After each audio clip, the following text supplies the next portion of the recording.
Assalamualaikum warahmatullahi wabarakatuh. Welcome back to my channel. Perkenalkan, nama saya Bagdara Nursia. Saya dari Prodi Pendidikan Agama Islam, Fakultas Tarbiyah dan Ilmu Keguruan di IAIN Pontianak. Pada kali ini saya akan membahas tentang aliran-aliran dalam pendidikan Islam. Tetap stay tune, stay safe, and stay happy. Tonton sampai akhir.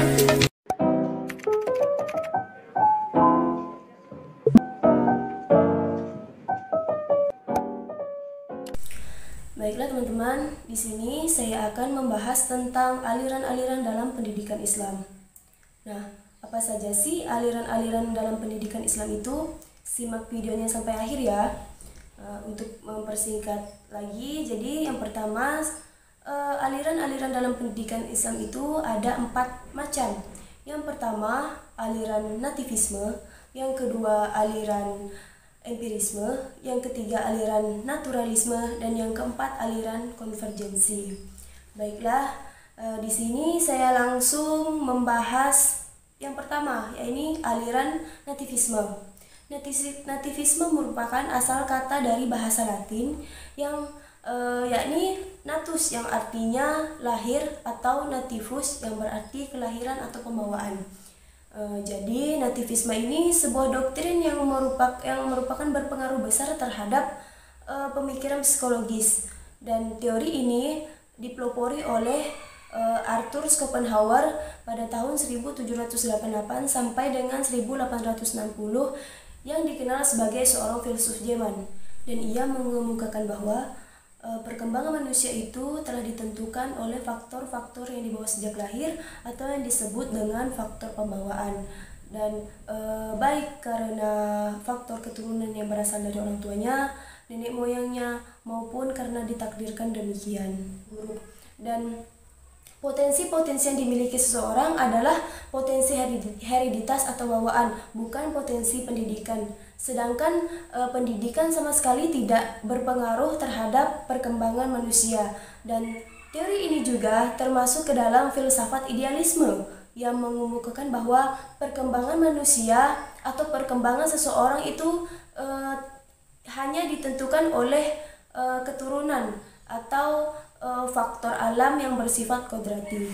Nah, menurut teori nativisme ini, pendidikan tidak dapat mengubah sifat-sifat bawaan, dan juga pendidikan dan lingkungan tidak sama sekali berpengaruh dan tidak berkuasa terhadap perkembangan seorang anak.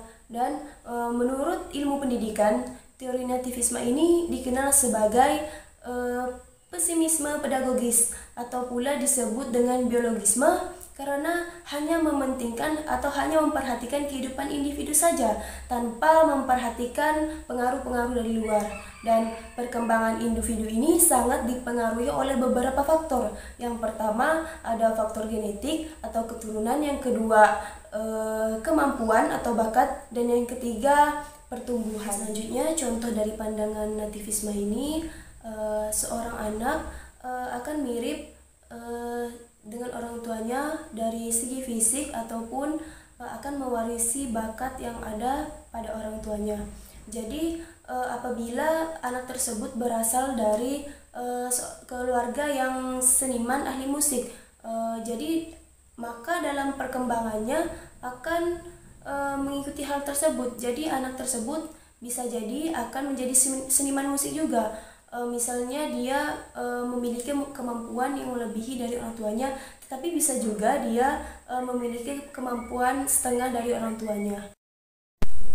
Selanjutnya, adapun tujuan dari teori ini, yang pertama itu mampu memunculkan potensi dalam diri seseorang, yang kedua mendorong seseorang untuk mewujudkan diri yang berkompetensi, dan yang ketiga mendorong seseorang dalam menentukan pilihan, dan yang keempat mendorong seseorang untuk mengembangkan potensi yang ada dalam dirinya, dan yang kelima mendorong manusia dalam mengenali bakat minat yang ada pada dirinya. Nah, dalam pandangan Islam terkait dengan penjelasan tadi bahwa faktor pembawaan atau bakat yang dimiliki seseorang itu disebut dengan fitrah. Secara etimologis, fitrah itu memiliki arti sifat atau bakat atau pembawaan. Jadi di dalam Al-Quran, kata fitrah ini disebutkan dalam Quran surah Ar-Rum ayat 30, yakni yang berbunyi Bismillahirrahmanirrahim.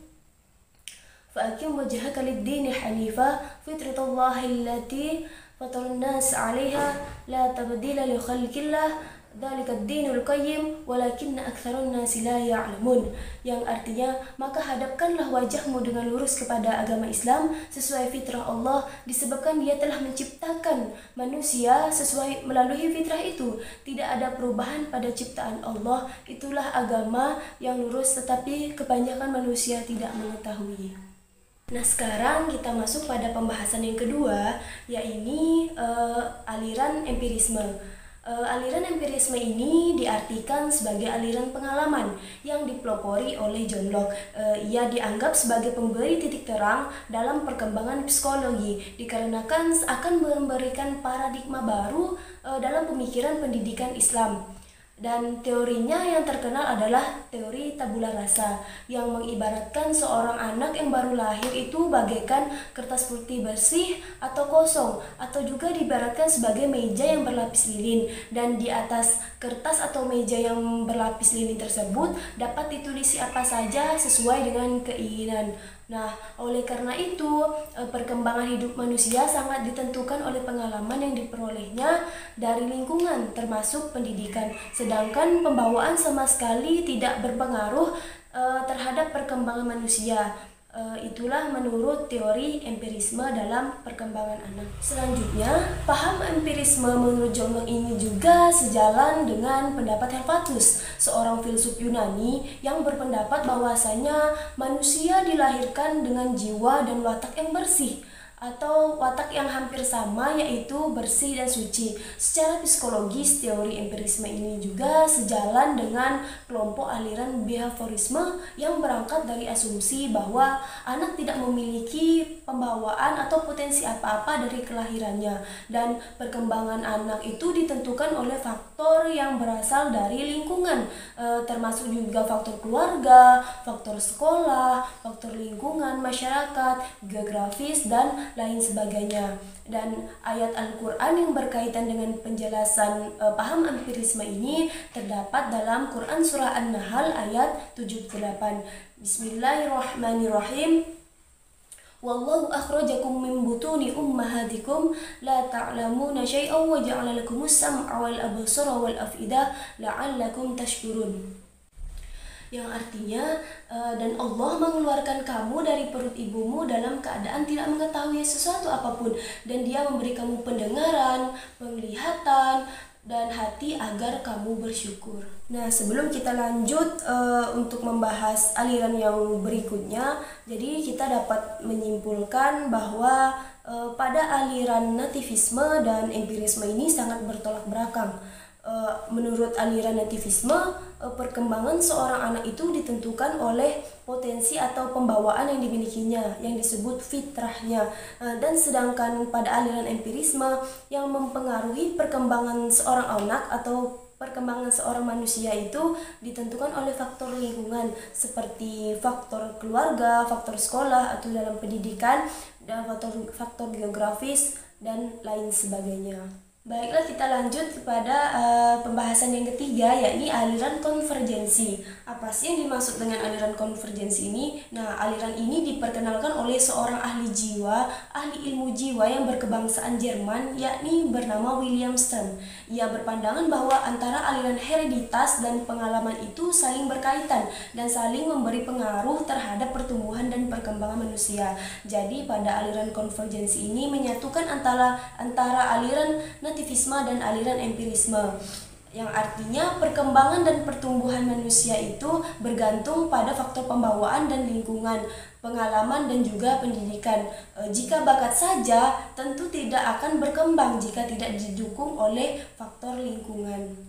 Nah, begitu pula sebaliknya, jika lingkungan dan pendidikan yang baik pun tentu tidak akan berhasil membentuk individu jika yang bersangkutan tidak memiliki pembawaan atau bakat yang ada pada arah tersebut. Dan secara kodrati, manusia telah dibekali dengan bakat atau potensi yang ada pada dirinya.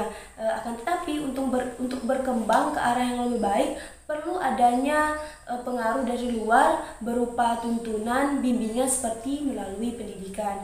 Dan pendidikan dan lingkungan ini juga mendapat peran yang sewajarnya. Begitu juga dengan pembawaan. Tentunya mendapatkan perhatian yang sewajarnya juga. Pendidikan dalam teori konvergensi ini dapat diartikan sebagai pertolongan yang diberikan kepada anak didik untuk mengembangkan bakat yang baik dan mencegah pembawaan atau potensi yang buruk. Dan hasil pendidikan juga amat ditentukan oleh hasil pembawaan dan lingkungan yang ada di sekitarnya. Baiklah, kita lanjut pada pembahasan yang keempat, yakni tentang aliran naturalisme. Pandangan yang sama yang ada pada pandangan nativisme, yakni kemudian naturalisme ini dipelopori oleh J.J. Risau pada tahun 1712 sampai dengan 1778 yang mengemukakan bahwa setiap anak yang lahir di dunia mempunyai pembawaan yang baik. Namun apabila pembawaan tersebut rusak atau menjadi rusak dikarenakan pengaruh lingkungan atau alam sekitarnya, sehingga naturalisme ini sering juga disebut dengan negativisme. Dan naturalisme ini memiliki prinsip tentang proses pembelajaran. Selanjutnya terjadi interaksi antara pengalaman dengan kemampuan pertumbuhan dan perkembangan di dalam diri seseorang secara alami. Baiklah, mungkin cukup sekian yang dapat saya sampaikan. Mohon maaf apabila banyak kesalahan atau kejanggalan, karena saya masih dalam proses pembelajaran. Dan perlu kita pahami bahwa dari aliran-aliran pendidikan Islam ini memiliki perbedaan-perbedaan. Jadi antara aliran nativisme itu berbeda dengan aliran empirisme, begitu pula dengan yang lainnya. Jadi dalam aliran nativisme bahwa perkembangan seorang manusia itu dipengaruhi oleh faktor pembawaan yang disebut dengan bakat atau fitrah, sedangkan dalam aliran empirisme itu yang mempengaruhi perkembangan manusia itu adalah faktor lingkungan pendidikan, bukan dari faktor pembawaan. Jadi antara keduanya itu terlihat bertolak belakang. Nah, sedangkan dalam aliran konvergensi ini menyatukan antara aliran nativisme dan aliran empirisme, bahwa proses perkembangan manusia itu dipengaruhi oleh faktor pembawaannya dan juga faktor dari lingkungan juga, seperti seperti lingkungan pendidikan. Dan yang terakhir itu aliran naturalisme, bahwa ia berpendapat yang mempengaruhi perkembangan manusia itu adalah faktor alam, bukan faktor pendidikan atau pembawaan.